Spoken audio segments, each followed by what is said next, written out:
अस्सलाम वालेकुम जी, क्या हाल चाल है आप सबके, कैसे हैं आप सब लोग। अच्छा, मेरी एक वीडियो पे कमेंट आया था जिसमें एक सिस्टर कह रही हैं कि उन्होंने अपनी लेग्स पे हेयर रिमूवर क्रीम्स का इस्तेमाल कर लिया था, जिसकी वजह से उनके जो लेग्स हैं ना वो उन पे ब्लैक या स्याह जो निशान होते हैं ना वो पड़ गए।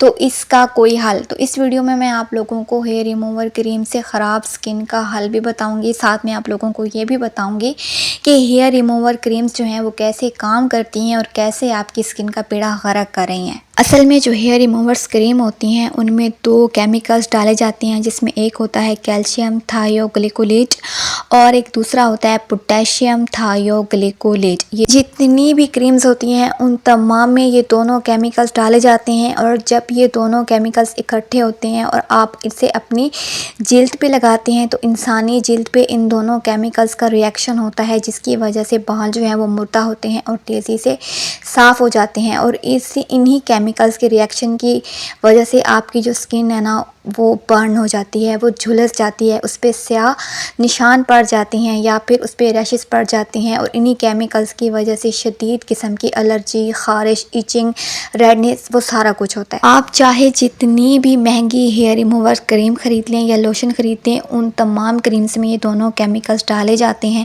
हाँ, ये होता है कि सस्ती और आम जो मिल जाती हैं क्रीम्स उनमें घटिया किस्म की फ्रेगरेंस डाली जाती है या इस तरह की दूसरे भी हार्मफुल इंग्रेडिएंट्स डाले जाते हैं, तो वो मज़ीद ख़तरनाक होती हैं। लेकिन अच्छी महंगी जितनी भी वीट हो गई, ये जितने भी कमर्शियल दिखाए जाते हैं अपनी लेग्स पे भी इस्तेमाल करके दिखाया जा रहा होता है, इन तमाम क्रीम्स में ये दोनों केमिकल्स डाले जाते हैं जो कि आपकी स्किन के लिए इंतहाई ख़तरनाक हैं। सेंसिटिव एरियाज़ पे इन क्रीम्स का इस्तेमाल करना मज़ीद ख़तरनाक होता है, क्योंकि ये जिल्द की ऊपरी तय एपिडर्म्स को जला के रख देती हैं, जिसकी वजह से स्किन जो है वो झुलस जाती है।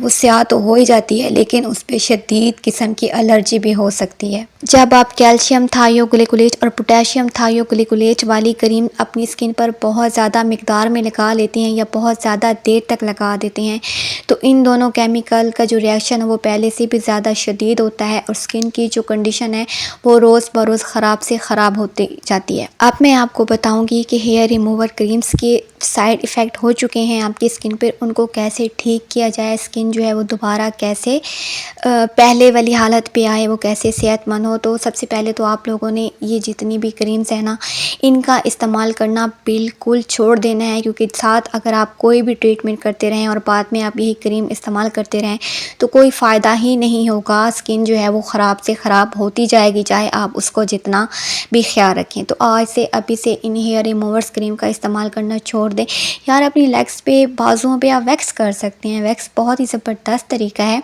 इससे ग्रोथ भी कम होती है और बहुत देर से होती है। अगर आपको वैक्स नहीं करनी, आपको पेन होता है, तो आप जो हैं ये रेज़र हैं इनका इस्तेमाल कर सकते हैं। कम से कम ये इन थर्ड क्लास क्रीम से तो अच्छे ही है ना, इनसे आपकी स्किन झुलस तो नहीं रही होती या आपकी स्किन स्याह या इस पर किसी किस्म की एलर्जी वगैरह होने का ख़तरा तो नहीं होता। अच्छा, अब मैं आपको बताती हूँ कि हेयर रिमूवर्स क्रीम से ख़राब स्याह झुलसी हुई स्किन को ठीक कैसे करें। इसके दो तरीके हैं, एक तो मेडिकेटेड क्रीम्स होती हैं, दूसरा है ये नुस्खा, ये रेमेडी। और इस वीडियो में मैं आपको सिर्फ ये रेमेडी ही बता रही हूँ, ये इतनी ज़बरदस्त है ना, आप इसको इस्तेमाल करें और इस्तेमाल करने के बाद आप ख़ुद इसका रिज़ल्ट देखेंगे कि कितना शानदार था। अच्छा, इस रेमेडी के लिए सबसे पहले तो चाहिए एलोवेरा जेल। बाज़ार वाली हो तो ज़्यादा बेहतर है, घर वाली फिर रोज़ाना ताज़ा बनानी पड़ेगी, ठीक है। बाज़ार वाली एलोवेरा जेल 2 से 4 चम्मच, और उसमें आपने डालना है 1 चम्मच नारियल का तेल यानी कोकोनट ऑयल, 1 चम्मच रोगने कद्दू, 1 चम्मच रोगने माल्टा और 1 चम्मच गुलाब का तेल यानी रोगने गुलाब। एक होता है ना अर्के गुलाब, वो पानी होता है, एक है रोगने गुलाब जो गुलाब के फूलों का तेल होता है, ये चाहिए। ये सारी चीज़ें जो है ना बराबर मिकदार में, और सिर्फ एलोवेरा जेल जो है वो इनसे 1-2 चम्मच आपने इजाफी लेनी है, और इन तमाम को मिक्स करके इसका अच्छी तरह से मिक्सचर बना के किसी शीशी में डिबिया में भर के रख लें और इसको इस्तेमाल करें। इस नुस्खे को कम से कम 1 से 2 महीना बाकायदगी से इस्तेमाल करें। आपकी मर्ज़ी है, घंटा 2 घंटा लगाएं या सारी रात के लिए लगाएं। 2-3 महीने के बाद जो है आपको फ़र्क नज़र आएगा। अब मैं आपको इन तमाम इंग्रेडिएंट्स के फ़ायदे बताती हूँ कि कैसे वो आपकी स्किन पे काम करते हैं। अच्छा, इसमें कोकोनट ऑयल है जो जिल्द की गहराई तक जाता है, खुश्क और झुलसी हुई जिल्द को नरम करता है। इसमें एंटीऑक्सीडेंट्स खसूसियात होती हैं जो जिल्द की मुरम्मत करती हैं। ये डार्क स्किन को लाइट करने में मदद देता है, स्किन के अंदर नुकसानदा फ्री रेडिकल्स को कम करता है। और इसमें एलोवेरा जेल है जो कि जिल्द को ठंडक देती है, सोजिश को कम करती है।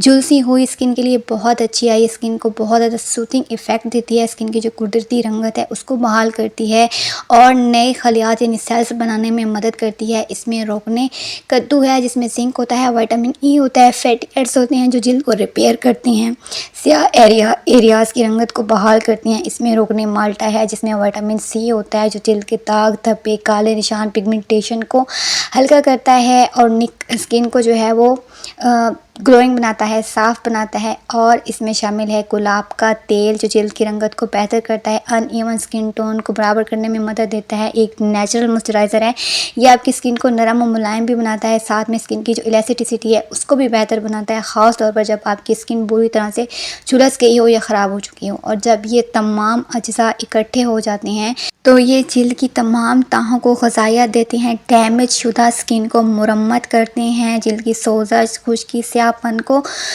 में कमी लाते हैं, स्किन को रिपेयर करते हैं, स्किन को सॉफ्ट करते हैं, स्किन की जो असली हालत है जो कुदरती रंग है उसे वापस लेके आते हैं।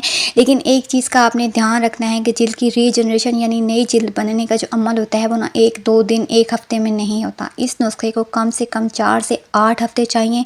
बाकायदगी से इस्तेमाल करेंगे फिर आप देखेंगे कि क्या आपकी स्किन की पहले कंडीशन थी और अब वो कैसी हो गई है। ठीक है, और दूसरा कि आपने जो ऑयल्स इस्तेमाल करने हैं ना इस रेमेडी में वो बिल्कुल खालिस होने चाहिए, वो स्किन ऑयल्स होने चाहिए, वो जो बालों पे लगाते हैं ना वो ना हो।